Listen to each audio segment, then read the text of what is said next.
अस्सलाम वालेकुम व्यूअर्स, मलिक वकास। आज की ये वीडियो है, कुछ दोस्तों का सवाल था कि खरगोश को पानी पिलाने के लिए कौन सा तरीकाकार बेहतर है। मतलब आप उसके लिए ड्रिप सिस्टम लगा दें या उसके लिए बोतल इस्तेमाल करवाएं या जो है वो उसके लिए बर्तन का जो है वो इस्तेमाल किया जाए।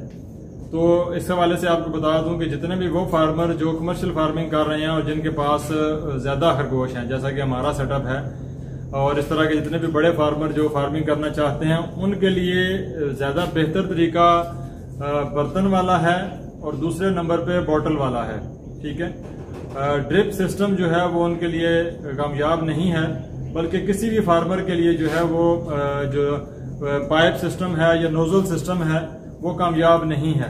उसकी वजह यह है कि उसमें नोजल जम जाती है, उसके अंदर जंग लग जाता है, उसकी पानी बंद हो जाता है, उसकी लीकेज जो है वो कंट्रोल नहीं होती। और इसके अलावा जो सबसे बड़ा मसला है कि खरगोश फार्मिंग में आपको बाज़ दफ़ा अलग अलग खरगोश को जो है वो मेडिसिन देनी पड़ती है। तो अगर आपने नोजल पाइप सिस्टम लगाया हुआ है पूरे फार्म पे, तो उसमें आपके लिए आसानी तो हो जाती है, लेकिन जब भी आपका खरगोश डिस्टर्ब होगा तो उसके लिए आपको अलग से मेडिसिन देना मुश्किल हो जाएगा। आप उसको फिर अलग से बोतल लगाएंगे तब जाके आप उसको मेडिसिन दे सकेंगे, क्योंकि रैबिट ऑलरेडी नोजल का आदी होता है, तो उसको फिर शिफ्ट बीमार हालत में उसको शिफ्ट नहीं किया जा सकता।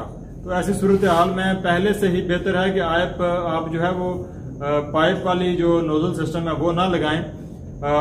जो बड़ा फार्मर है वो पॉट भी लगा सकता है, पानी के लिए बर्तन लगा सकता है, और तीसरे नंबर पे जो है वो आप बोतल लगा सकते हैं जो कि नोजल के साथ होती है।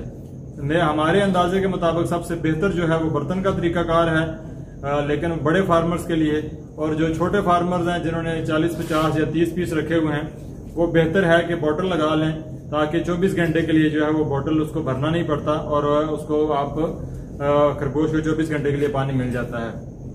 तो जहाँ पे लेबर 24 घंटे मौजूद है, मतलब आपका वर्कर 24 घंटे मौजूद रहता है, तो वहां पे बर्तन जो है वो बेहतर रहता है, जिससे आप की लेबर जो है वो हर कुछ टाइम के बाद 2 या 3 घंटे के बाद 4 घंटे के बाद आप रैबिट्स को ताज़ा पानी जो है वो डाल देते हैं। तो जो पाइप वाली पूरे फार्म पे जो आप लोग लगाते हैं ड्रिपिंग नोजल सिस्टम और एक साइड पे टैंकी लगाई जाती है, वो वाला सिस्टम नाकाम है। वो मैं तमाम फार्मर्स को रिकमेंड करूंगा कि वो ना लगाएं, आपको बाद में वो नुकसान होगा। तो या वाटर सिस्टम लगा लें, तो या पानी वाला बर्तन जो है वो अपने पिंजरे में फिक्स कर लें, जिससे आप अपने खरगोश को बेहतर अंदाज से पानी जो है वो दे सकते हैं। तो ये छोटी सी इन्फॉर्मेशन आप तक पहुंचाना जरूरी था। इंशाल्लाह मज़ीद किसी वीडियो के साथ फिर दोबारा हाजिर होंगे। बहुत शुक्रिया। अल्लाह हाफिज़।